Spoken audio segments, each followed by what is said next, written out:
Praise Lord. ദൈവനാമത്തിന് മാത്രം ഉണ്ടായിരിക്കട്ടെ.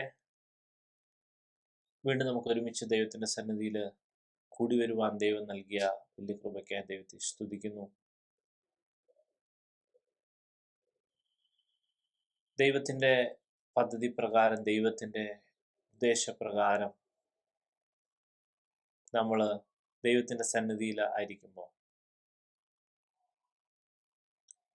ദൈവം നമ്മുടെ ജീവിതത്തിൽ ചില മാറ്റങ്ങൾ വരുത്തും. ദൈവത്തിന് നമ്മളോട് സംസാരിക്കാനുണ്ട്, നമ്മുടെ ജീവിതത്തോട് ഇടപെടുവാനുണ്ട്, നമ്മളെ കൊണ്ട് ചില കാര്യങ്ങൾ ദൈവത്തിന് ചെയ്തെടുക്കുവാനുണ്ട്. ആ പർപ്പസിന് വേണ്ടിയാണ് ദൈവം നമ്മളെ ഓരോരുത്തരെയും തെരഞ്ഞെടുത്ത് ആക്കി വച്ചിരിക്കുന്നത്. കഴിഞ്ഞ ദിവസങ്ങളിലൊക്കെയും ദൈവം വളരെ വ്യക്തമായി ചില കാര്യങ്ങൾ നമ്മളോട് സംസാരിക്കുകയായിരുന്നു. കഴിഞ്ഞ ആഴ്ചക്കാലം എങ്ങനെ ദൈവത്തെ വിശ്വസിക്കണം എന്നുള്ളതിൻ്റെ ഒരു പ്രാക്ടിക്കൽ ക്ലാരിറ്റി ദൈവം നൽകിയിട്ട്, നമ്മൾ ദൈവത്തെ വിശ്വസിക്കേണ്ടത് ദൈവം പറയുന്ന ചില ഒരുപക്ഷെ ചെറിയ ചെറിയ പല കാര്യങ്ങളെയും അനുസരിച്ച് കാണിച്ചുകൊണ്ടാണ് ദൈവത്തെ വിശ്വസിക്കേണ്ടത്. അബ്രഹാമിന്റെ ജീവിതത്തിൽ വാഗ്ദത്ത നിവർത്തി പ്രാപിച്ച്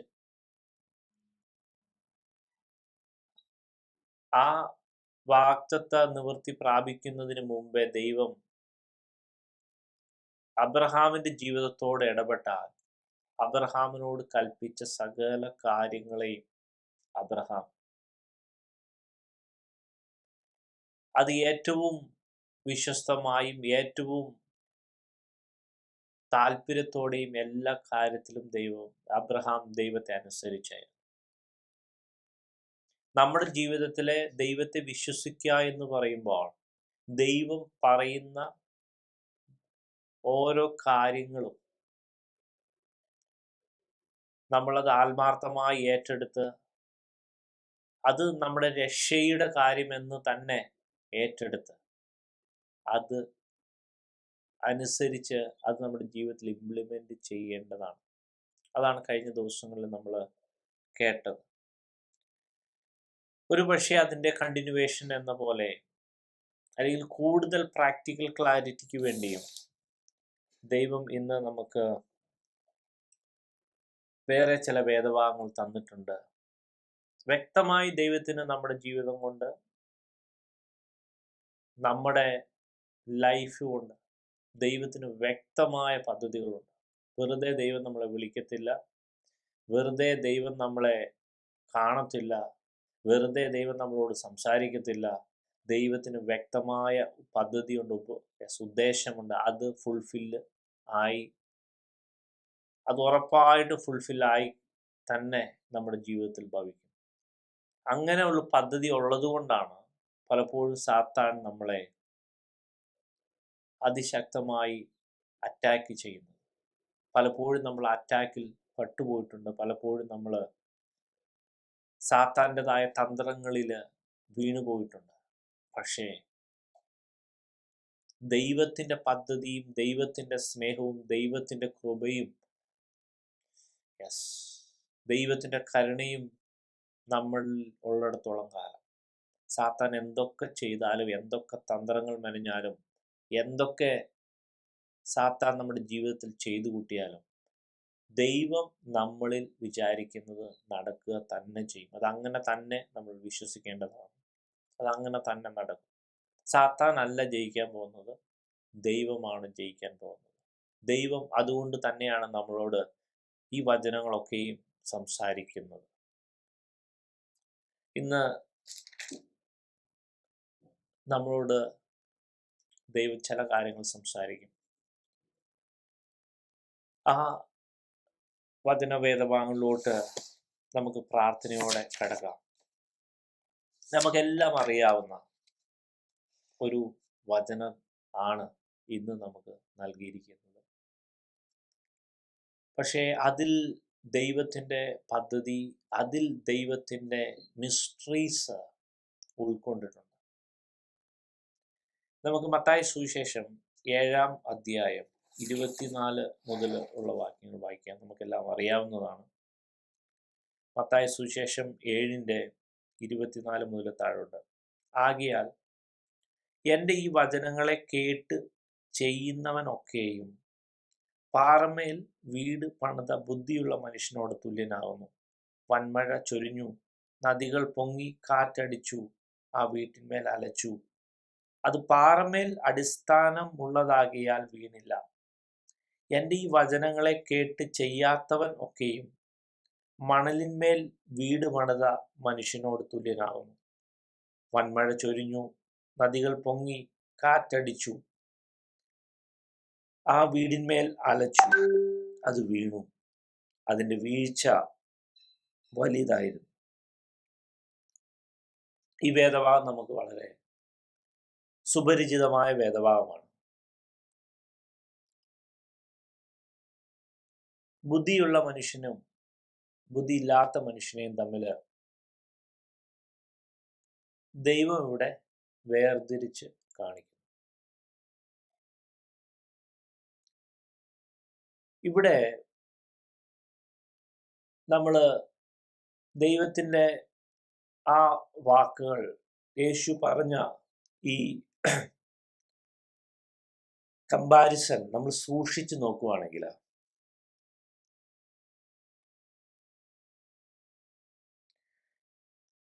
ഈ വ്യക്തികൾ തമ്മിലുള്ള വ്യത്യാസം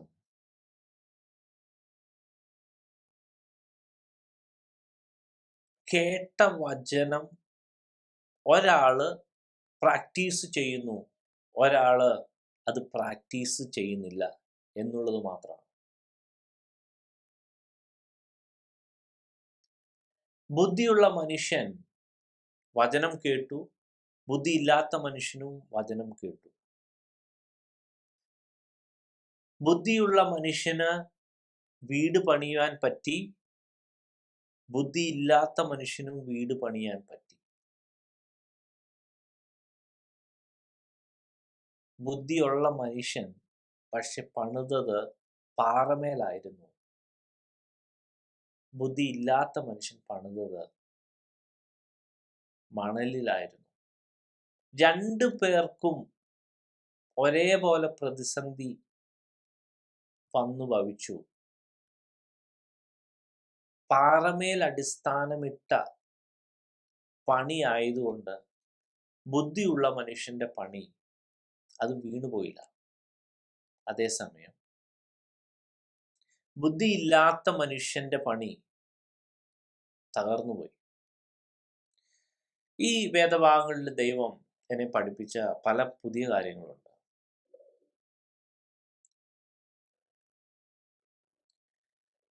ഞാൻ പണ്ടൊക്കെ ഓർത്തിരുന്നത് ഈ ബുദ്ധിയില്ലാത്ത മനുഷ്യൻ എന്ന് പറയുന്നത് ഒരു പാപിയായ, അല്ലെങ്കിൽ ദൈവത്തിൻ്റെ വഴിയിൽ ഒന്നുമില്ലാത്ത ഒരു പാപിയായ ഒരു മനുഷ്യൻ എന്നുള്ളൊരു രീതിയിലാണ് ഞാൻ നേരത്തെയൊക്കെ അത് മനസ്സിലാക്കിയിരുന്നത്, അല്ലെങ്കിൽ അങ്ങനെയാണ് ഞാനത് ധരിച്ചു വെച്ചിരുന്നത്. പക്ഷെ കഴിഞ്ഞ പ്രാവശ്യം ഈ ഒരു വചനഭാഗം ദൈവം എനിക്ക് വെളിപ്പെടുത്തിയപ്പോൾ ദൈവം വ്യക്തമായി പറയുന്ന ഒരു കാര്യം, ഈ ബുദ്ധിയുള്ള മനുഷ്യൻ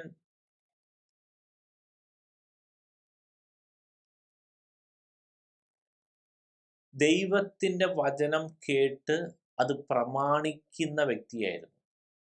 അതേസമയം ബുദ്ധിയില്ലാത്ത മനുഷ്യനും ദൈവത്തിൻ്റെ വചനം കേൾക്കുന്ന വ്യക്തി തന്നെയായിരുന്നു. വചനം കേൾക്കുക എന്ന് മാത്രമല്ല, ബുദ്ധിയുള്ള മനുഷ്യന് എത്രത്തോളം പണിയാൻ പറ്റി അത്രത്തോളം തന്നെ ബുദ്ധിയില്ലാത്ത മനുഷ്യനും ചെയ്തു കൂട്ടി.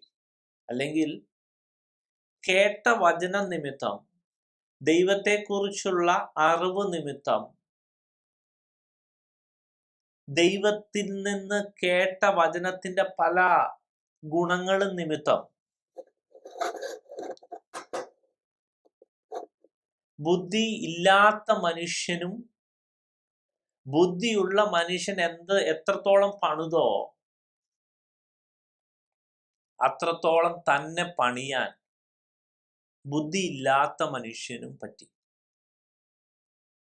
അപ്പോ നമ്മൾ ഉദ്ദേശിക്കുന്ന മാതിരി പാപിയായി അല്ലെങ്കിൽ ദൈവത്തിന്റെ സിസ്റ്റത്തിനെ കുറിച്ചൊന്നും അറിയാതെ നടക്കുന്ന വ്യക്തി അല്ല ഈ ബുദ്ധിയില്ലാത്ത മനുഷ്യൻ. ഈ ബുദ്ധിയില്ലാത്ത മനുഷ്യൻ ബുദ്ധിയുള്ള മനുഷ്യൻ പണിതതുപോലെ തന്നെ പണിതായിരുന്നു. അപ്പോ നമ്മൾ ശ്രദ്ധിക്കേണ്ട, മനസ്സിലാക്കേണ്ട ഒരു കാര്യം, ഈ ദൈവത്തിന്റെ വചനം കേൾക്കുക എന്നുള്ള കാര്യം വളരെ ഇമ്പോർട്ടൻ്റ് ആയ ഒരു കാര്യമാണ്.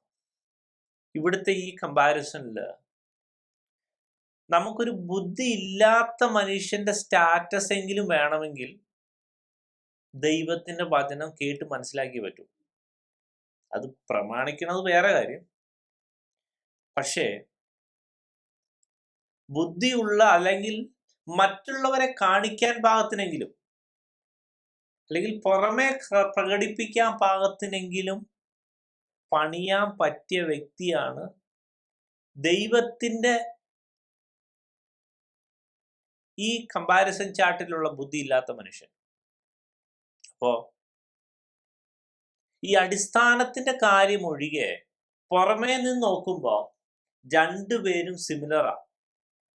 ഒരാള് യഥാർത്ഥമായി ദൈവത്തിന്റെ വചനങ്ങൾ പ്രമാണിക്കുന്നു, മറ്റേയാൾ ഇതൊക്കെ ഗ്രഹിക്കുന്നു, ഒക്കെ മനസ്സിലാക്കുന്നു, പക്ഷേ പ്രമാണിക്കുന്നില്ല. അപ്പൊ എന്നെ ചിന്തിപ്പിച്ച, എന്നെ അത്ഭുതപ്പെടുത്തിയൊരു കാര്യം, ഈ ദൈവത്തിന്റെ വചനം മനസ്സിലാക്കുന്നത് കൊണ്ട് തന്നെ പല കാര്യങ്ങളും നമ്മുടെ ജീവിതത്തിൽ ചെയ്തെടുക്കാൻ പറ്റും. അത് വേണ്ട രീതിയിൽ പ്രമാണിക്കുക എന്നുള്ളത് വേറൊരു അടുത്തൊരു ലെവലാണ്. പക്ഷെ ആദ്യം തന്നെ ദൈവത്തിന്റെ ഈ വചനങ്ങൾ മനസ്സിലാക്കുക, അല്ലെങ്കിൽ ആ വചനം കേൾക്കുക, വചനം റിസീവ് ചെയ്യുക എന്നുള്ളത് ഒരു ഫൂളിഷ് ആകണമെങ്കിൽ പോലും അത്രയും സ്റ്റാറ്റസ് വേണം, അല്ലെങ്കിൽ അത്രയും ഒരു അവസ്ഥ വേണം. ദൈവത്തിന്റെ കാഴ്ചപ്പാടിൽ ആ ഫൂളിഷ് എന്നുള്ള സ്റ്റാറ്റസ് എങ്കിലും അറ്റൈൻ ചെയ്യണമെങ്കിൽ വചനം പഠിക്കണം, വചനം കേൾക്കണം, അത് മനസ്സിലാകണം. അപ്പോ വചനം കേൾക്കാതെ, വചനം യഥാർത്ഥമായി മനസ്സിലാക്കാതെ, അല്ലെങ്കിൽ ഞാൻ എല്ലാം മനസ്സിലായി ഓർത്തിരിക്കുകയാണെങ്കിൽ ദൈവത്തിന്റെ കാഴ്ചപ്പാടിൽ അവന് ഫൂളിഷിന്റെ സ്റ്റാറ്റസ് പോലും ഇല്ല എന്നുള്ളതാണ് അർത്ഥം. അവനെ കൊണ്ട് ഒന്നും, ഈവൻ ആ പണി പോലെ, ഇപ്പൊ ഈ പറഞ്ഞ മണലിന്മേൽ വീട് പണിതില്ലേ, എങ്ങനെ പണിതു? ബുദ്ധിയുള്ള മനുഷ്യൻ പണിതുപോലെ തന്നെ പണിതുണ്ടാവും, അല്ലെങ്കിൽ പുറമെ കാണാനുള്ള പണി ഉണ്ടാവും.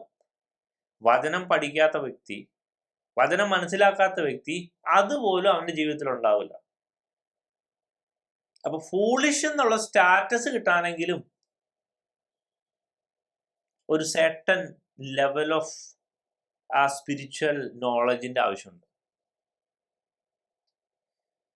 അപ്പൊ ഞാനത് മുന്നോട്ട് പോട്ടെ. അപ്പൊ ഈ ഒരു കാര്യം വളരെ വ്യക്തമായി മനസ്സിലാക്കുക. അപ്പോൾ വചനം യഥാർത്ഥമായി പഠിച്ചില്ലെങ്കിൽ ഈ ഫൂളിഷ് എന്നുള്ള സ്റ്റാറ്റസിൽ പോലും നമ്മൾ എത്തൂല. അപ്പൊ വചനം പഠിക്കേണ്ടത് അത്ര ആവശ്യമാണ്. വചനം മനസ്സിലാക്കേണ്ടത്, യഥാർത്ഥമായി ദൈവത്തിന്റെ വചനം മനസ്സിലാക്കേണ്ടത് അത്ര ആവശ്യം ഉള്ള ഒരു കാര്യം തന്നെയാണ്. ഇനി നമ്മളിവിടെ നോക്കുമ്പോൾ ഈ ആരാണ് ഫൂളിഷ്, ആരാണ് വൈസ്മാൻ എന്ന് നമുക്ക് മനസ്സിലാകുന്നത് 24 വാക്യത്തിലാണ്. അതിനകത്ത് ഇങ്ങനെ കേൾക്കുന്നത്, എൻ്റെ ഈ വചനങ്ങളെ കേട്ട് ചെയ്യുന്നവനൊക്കെയും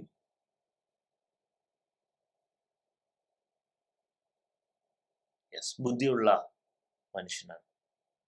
അപ്പോ ചെയ്യുക എന്നുള്ള കാര്യമാണ് ഏറ്റവും ഇമ്പോർട്ടൻ്റ്.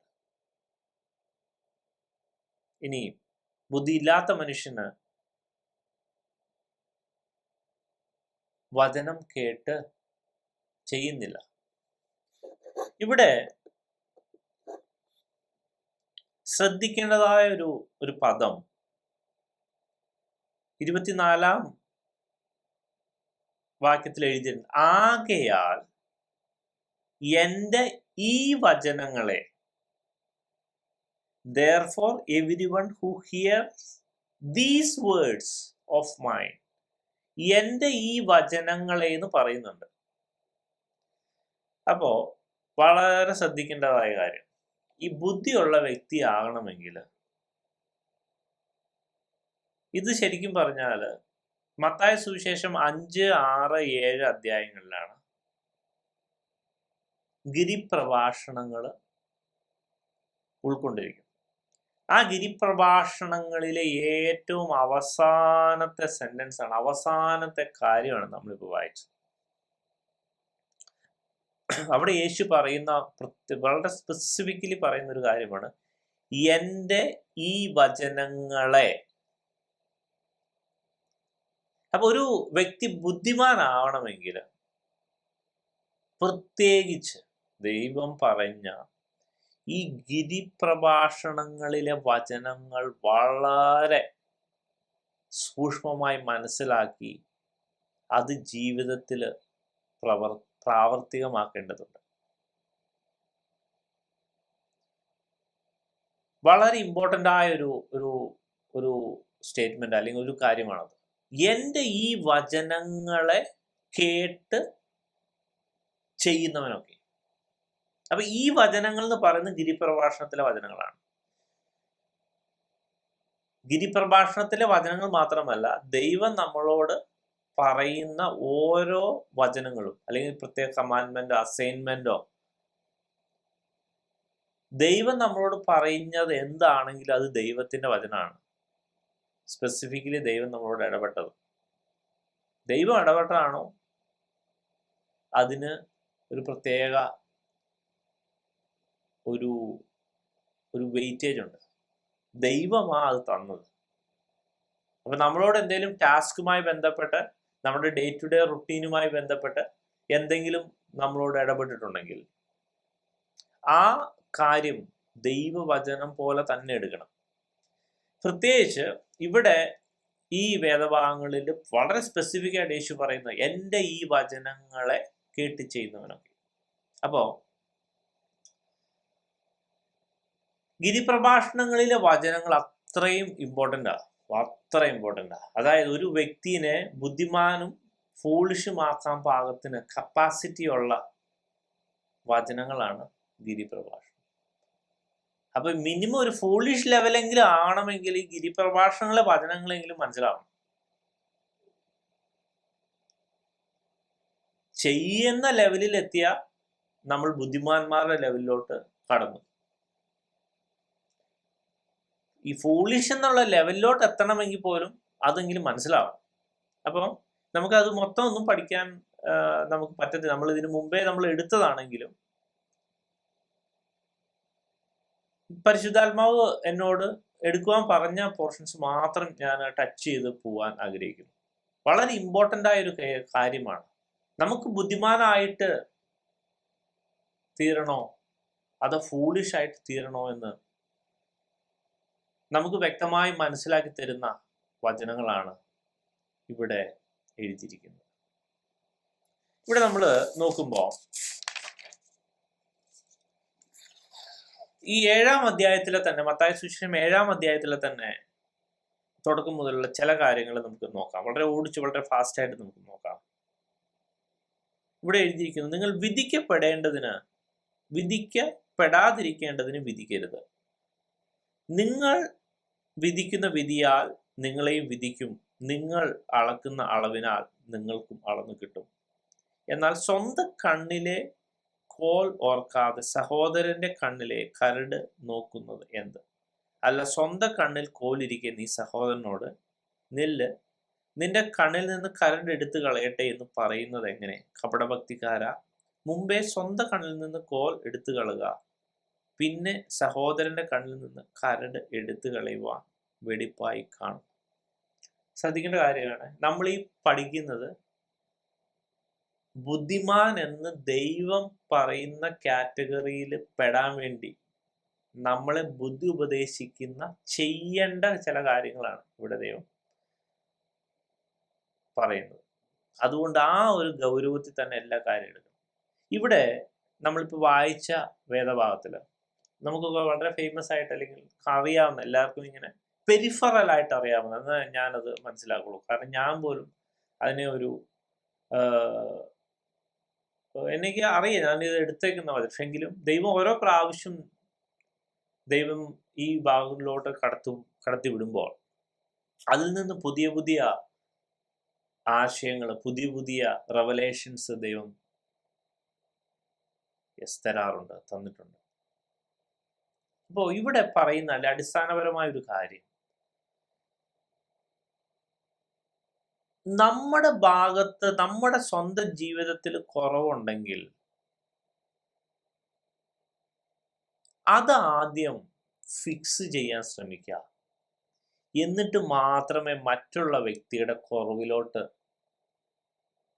നമ്മുടെ ശ്രദ്ധയെ തിരിക്കുക, അല്ലെങ്കിൽ അങ്ങനെ ആ ഒരു ശ്രദ്ധ അങ്ങോട്ട് പോവാൻ ഇടവരാവും. അത് വളരെ ഇമ്പോർട്ടൻ്റ് ആയ ഒരു കാര്യമാണ്. ഒരു കാരണവശാലും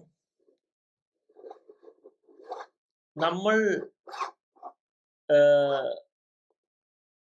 ഇങ്ങനെ പല പ്രശ്നത്തിൽ അകപ്പെട്ട്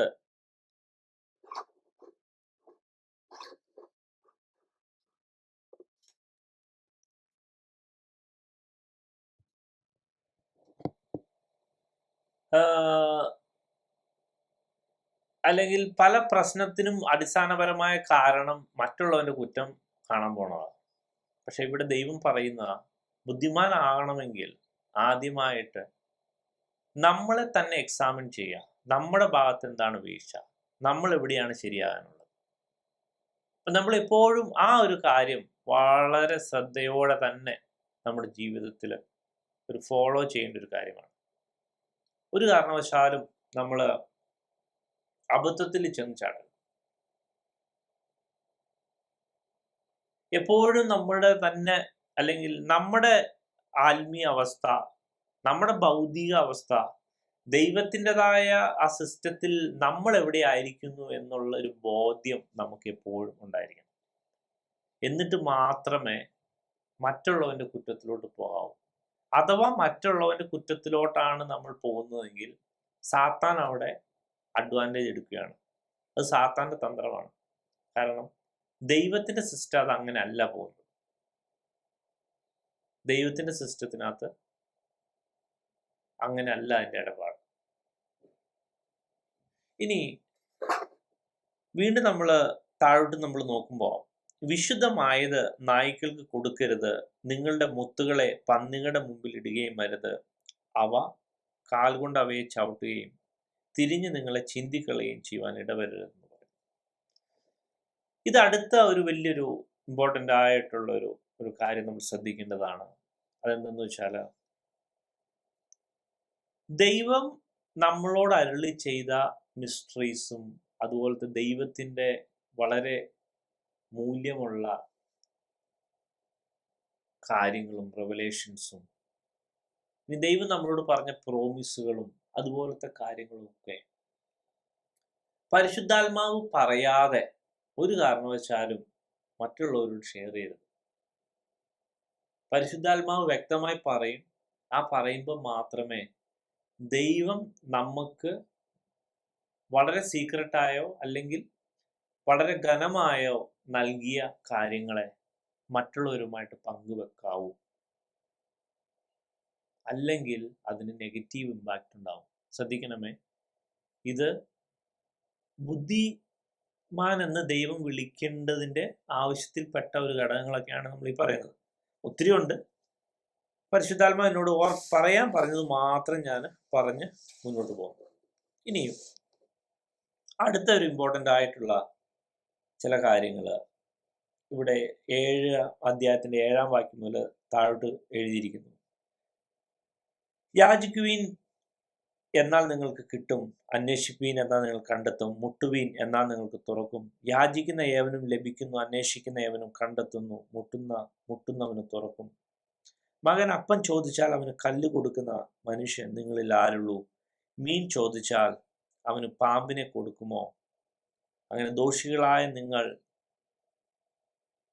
നിങ്ങളുടെ മക്കൾക്ക് നല്ല ദാനങ്ങളെ കൊടുക്കുവാൻ അറിയുന്നുവെങ്കിൽ സ്വർഗസ്ഥനായ നിങ്ങളുടെ പിതാവ് തന്നോട് യാചിക്കുന്നവർക്ക് നന്മ എത്ര അധികം കൊടുക്കും. അപ്പോൾ ഇവിടെ അടുത്ത ശ്രദ്ധിക്കേണ്ടതായ ഒരു കാര്യം, ഒരു ബുദ്ധിമാനായ ഒരു മനുഷ്യൻ, ദൈവത്തിൻ്റെ കമ്പാരിസണിൽ, യേശു തന്നെ പറഞ്ഞ കമ്പാരിസണിൽ ഒരു ബുദ്ധിമാനായ മനുഷ്യൻ ആണെങ്കിൽ അയാൾ യാചിക്കേണ്ടതുപോലെ യാചിക്കുന്ന വ്യക്തിയായിരിക്കും, അന്വേഷിക്കേണ്ടതുപോലെ അന്വേഷിക്കുന്ന വ്യക്തിയായിരിക്കും, മുട്ടേണ്ടതുപോലെ മുട്ടുന്ന വ്യക്തിയായിരിക്കും. അപ്പം അത് ഓൾ ടുഗദർ അതിനെ നമുക്ക് വേണമെങ്കിൽ വലിയൊരു പ്രാർത്ഥനയുടെ ആറ്റിറ്റ്യൂഡ്, അല്ലെങ്കിൽ ആ ദൈവികമായിട്ടുള്ള ആ കാര്യങ്ങളുടെ, അല്ലെങ്കിൽ ദൈവത്തോട് അത് അപേക്ഷിക്കേണ്ട, ദൈവത്തോട് പെറ്റീഷൻ വെക്കേണ്ട എന്നൊക്കെ നമുക്ക് ജനറൽ ആയിട്ട് ചിന്തിക്കാം. എങ്കിലും എന്താണ് യാചന, എന്താണ് അന്വേഷണം, എന്താണ് മുട്ടല് എന്നുള്ള കാര്യം വചനപരമായി പരിശുദ്ധാത്മാവ് എന്നോട് റിവീൽ ചെയ്ത കാര്യം ഞാൻ നിങ്ങളോട് ഷെയർ ചെയ്യാൻ ആഗ്രഹിക്കുന്നു. വളരെ ഇമ്പോർട്ടൻ്റ്. കാരണം ഇത് ബുദ്ധിമാനിൽ പെടുന്ന, അല്ലെങ്കിൽ ബുദ്ധിമാനാവണമെങ്കിൽ ഇത് ആവശ്യമുള്ള യാചന എന്നുള്ള കാര്യത്തിന്റെ എക്സ്പ്ലനേഷനിൽ ദൈവം എന്നോട് മനസ്സിലാക്കിപ്പിച്ചു തന്നത്, ഉൽപ്പത്തി പുസ്തകം 18-ാം അധ്യായത്തില് അബ്രഹാമും ദൈവവുമായിട്ടൊരു കോൺവെർസേഷൻ ഉണ്ട്. പ്രത്യേകിച്ച് 17 മുതൽ താഴോട്ട് വായിക്കുമ്പോൾ അബ്രഹാം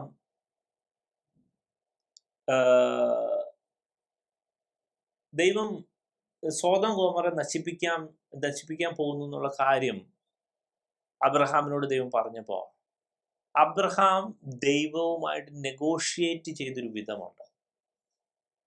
ദൈവങ്ങളെ പലപ്പോഴും ഈ ഒരു ടൈപ്പ് നെഗോഷിയേഷൻ, മോശയൊക്കെ ദൈവവുമായിട്ട് നെഗോഷിയേറ്റ് ചെയ്ത് നമ്മൾ കണ്ടിട്ടുണ്ട്. നമുക്കറിയാം ഇസ്രായേൽ മക്കളെ കുറിച്ചൊക്കെ നെഗോഷിയേറ്റ് ചെയ്ത രീതി. അപ്പൊ യാചന എന്ന് പറയുന്നത് ആ ഒരു തരത്തിലുള്ള ഒരു പ്രാർത്ഥനയാണ്. പലപ്പോഴും നമ്മൾ മറ്റുള്ളവർക്ക് വേണ്ടി, നമുക്ക് വേണ്ടിയും ഒക്കെ പല കാര്യങ്ങളിൽ നമ്മൾ നെഗോഷിയേറ്റ് ചെയ്യേണ്ടിയിരിക്കുന്നു. ദേശങ്ങൾക്ക് വേണ്ടി, മറ്റുള്ളവർക്ക് വേണ്ടി, വ്യക്തി ജീവിതങ്ങൾക്ക് വേണ്ടി, അല്ലെങ്കിൽ നമ്മുടെ തന്നെ ആവശ്യങ്ങൾക്ക് വേണ്ടി, നമ്മുടെ തന്നെ കുടുംബത്തിന് വേണ്ടിയൊക്കെ നെഗോഷിയേറ്റ് ചെയ്യേണ്ടതുപോലെ നെഗോഷിയേറ്റ് ചെയ്യണം. അത് ബുദ്ധിയുള്ളൊരു മനുഷ്യൻ്റെ ഒരു രീതിയാണ്.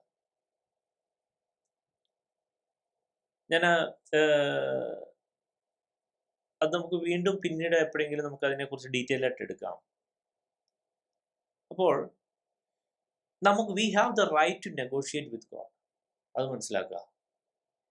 ശരിക്കും നമുക്ക് യാചിക്കാൻ പറ്റും. ദൈവത്തിന് മുമ്പിൽ യാചിക്കണം. അതുകൊണ്ട് ഒരു ലജ്ജയും അതിനകത്ത് കാണിക്കണ്ട. ഇനിയും അപ്പോൾ അതായത് കുറച്ചുകൂടെ വ്യക്തമായ, അല്ലെങ്കിൽ ഇങ്ങനെ പറഞ്ഞു കഴിഞ്ഞാൽ, ദൈവം വരുത്തുവാൻ വെച്ച അനർത്ഥങ്ങളിൽ നിന്ന് ദൈവത്തെ പിന്തിരിപ്പിക്കുവാൻ നമ്മുടെ യാതനയും കൊണ്ട് കഴിയും. പലപ്പോഴും നമ്മുടെ തന്നെ ജീവിതത്തിൽ വന്ന പല പാപങ്ങൾ, പല വീഴ്ചകൾ ഒരുപക്ഷെ വളരെയധികം കോൺസിക്വൻസിന് കാരണഹേതുവായി തീർന്നിരിക്കാം, അല്ലെങ്കിൽ തീരേണ്ടതാണ്. പക്ഷേ യാചിക്കേണ്ടതുപോലെ യാചിച്ചാൽ ദൈവം അതിൽ നിന്ന് നീക്കുപോക്ക് ഉണ്ടാകും. അതിൽ നിന്ന് നമ്മളെ രക്ഷിക്കും. നമ്മുടെ കാര്യം മാത്രമല്ല, മറ്റുള്ളവരുടെ കാര്യം. അപ്പോൾ ആ ദൈവത്തിൻ്റെ ആ സന്നിധിയിൽ യഥാർത്ഥമായിട്ട്, അപ്പോൾ അബ്രഹാം ശരിക്കും ദൈവത്തിൻ്റെ ഒരു സ്നേഹിതൻ ആണ്. അങ്ങനെയാണ് പറഞ്ഞാണല്ലോ ആ ഭാഗങ്ങൾ തുടങ്ങുന്നത്. എൻ്റെ സ്നേഹിതനായ അബ്രഹാമിനോട് ഞാൻ ചെയ്യാൻ ഇരിക്കുന്ന കാര്യം മറച്ചു വെക്കുമോ എന്ന് ചോദിച്ചിട്ടാണ്. അപ്പോൾ ബുദ്ധിമാനായ ഒരു വ്യക്തി യാചന എന്ന് പറയുമ്പോൾ തന്നെ അതിനു മുമ്പേ ആളൊരു സ്നേഹിതനായിരിക്കണം. ബുദ്ധിമാനായൊരു വ്യക്തി ദൈവത്തിൻ്റെ ഒരു യഥാർത്ഥ സ്നേഹിതനായിരിക്കണം. ഈ സ്നേഹം എങ്ങനെയാണ് വരുന്നത്? ദൈവമായിട്ടുള്ള കമ്മ്യൂണിക്കേഷനില്ല, ഫ്രീക്വന്റ് കമ്മ്യൂണിക്കേഷനില്ല, ദൈവം പറയുന്ന കാര്യങ്ങൾ ചെയ്യുന്നതില്ല. അപ്പോൾ അങ്ങനെ നോക്കുമ്പോൾ ദൈവം പറയുന്ന കാര്യം നമ്മൾ കഴിഞ്ഞ ആഴ്ചക്കാലം കേട്ടതുപോലെ, അബ്രഹാമിൻ്റെ ജീവിതത്തിലൂടെ തന്നെ കണ്ടതുപോലെ, ദൈവം ഒരു കാര്യം പറഞ്ഞിട്ടുണ്ട്, അത് ചെയ്തിരിക്കും, അത് നടക്കാൻ പോകുന്നതാണ്. പക്ഷേ അതിന് മുമ്പായി ദൈവം ചില കാര്യങ്ങൾ, ചില കമാൻഡ്മെന്റ്സ് നമ്മളോട് തന്നാൽ ഒരു മടിയും കൂടാതെ വിശ്വാസത്തോടെ അത് just do it what God commands. അതൊരു മസ്റ്റായൊരു കാര്യമാണ്, വിശ്വാസം. അപ്പോൾ അങ്ങനെ ഉള്ള ഒരു കാര്യമാണ് യാചന എന്ന് പറയുന്നത്. ഇനി അന്വേഷണം, സീക്ക് എന്നുള്ള കാര്യം പരിശുദ്ധാത്മാവ് എന്നെ മനസ്സിലാക്കിപ്പിച്ചു തന്നത് വേറൊരു ആസ്പെക്റ്റിലാണ്. അതിന് പരിശുദ്ധാത്മാവ് എന്നെ കൊണ്ടുപോയത് ഉൽപ്പത്തി പുസ്തകം തന്നെ 37-ാം അധ്യായത്തിൽ 37 സ്പെസിഫിക്കലി 12 മുതൽ താഴോട്ട് വരും വായിക്കുമ്പോൾ അവിടെ യാക്കോബ് യോസഫിനെ ഒരു കാര്യം ഏൽപ്പിക്കുന്നു. യോസഫിനോട് സഹോദരന്മാരുടെ ക്ഷേമം അന്വേഷിച്ചിട്ട് തിരിച്ചു വരാൻ വേണ്ടി യാക്കോബ് യോസഫിനെ അസൈൻ ചെയ്യുന്നതായിട്ട് നമുക്ക് കാണാം. അപ്പോൾ ആ വേദഭാഗങ്ങളിൽ പരിശുദ്ധാത്മാവ് എന്നെ പഠിപ്പിച്ചൊരു കാര്യം എന്ന് വെച്ചാൽ, എന്താണ് ഈ സീക്ക് എന്ന് പറഞ്ഞ ഒരു യഥാർത്ഥമായ ദൈവം ഉദ്ദേശിക്കുന്ന ആശയം എന്ന് പറയുന്നത്? അവിടെ യാക്കോബ് ഇങ്ങനെ യോസഫിനെ അസൈൻ ചെയ്യുന്നു.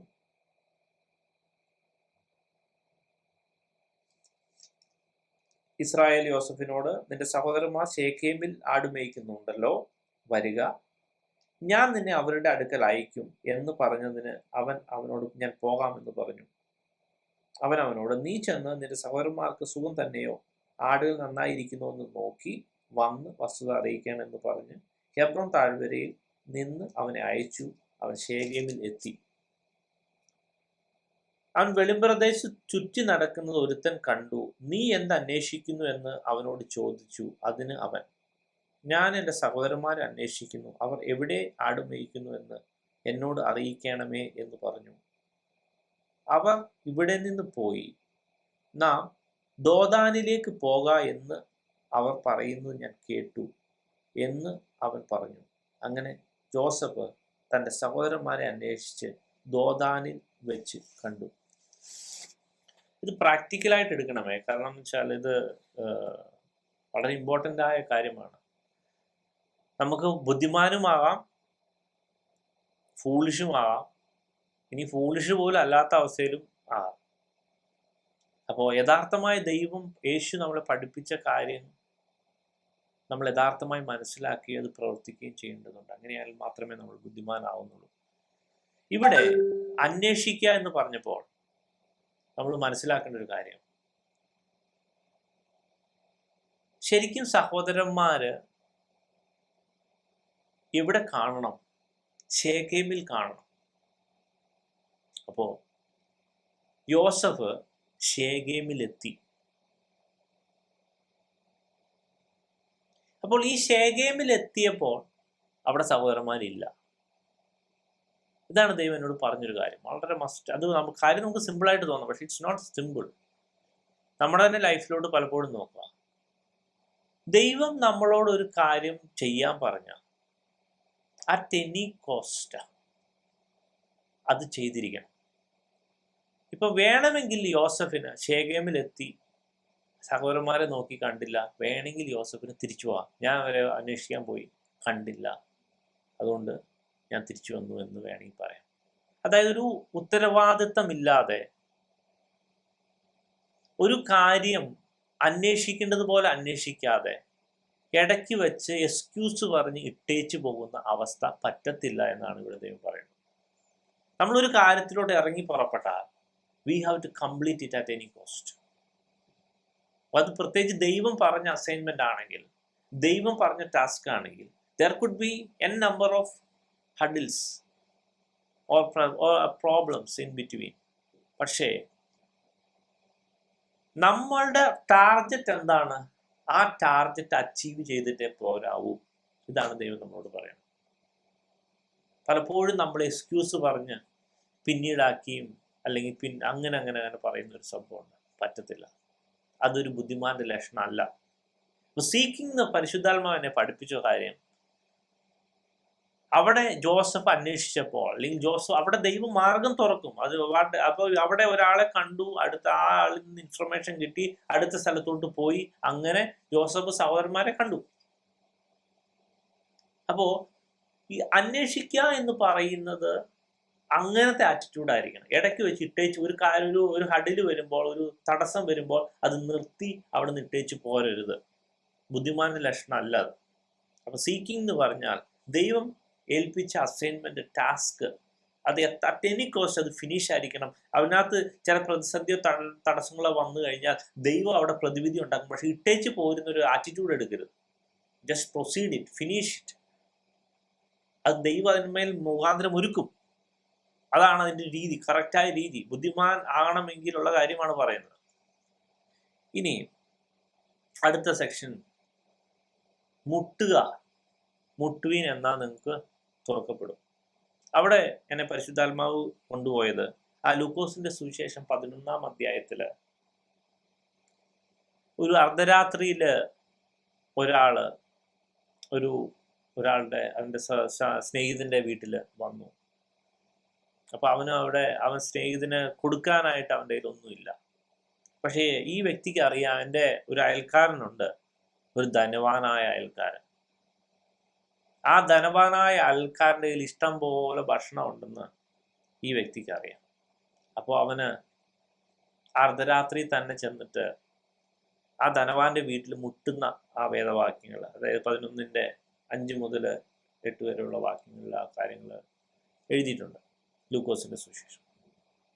അപ്പോ മുട്ടുക എന്ന് പറഞ്ഞാൽ അങ്ങനെയുള്ളൊരു കാര്യമായിരിക്കണം. അതായത് കുറച്ചുകൂടെ പ്രാക്ടിക്കലായിട്ട് ഒന്ന് നോക്കുവാണെങ്കിൽ, ഈ വ്യക്തിക്ക് അറിയാം ഈ ധനവാന്റെ വീട്ടില് ഭക്ഷണമുണ്ട്.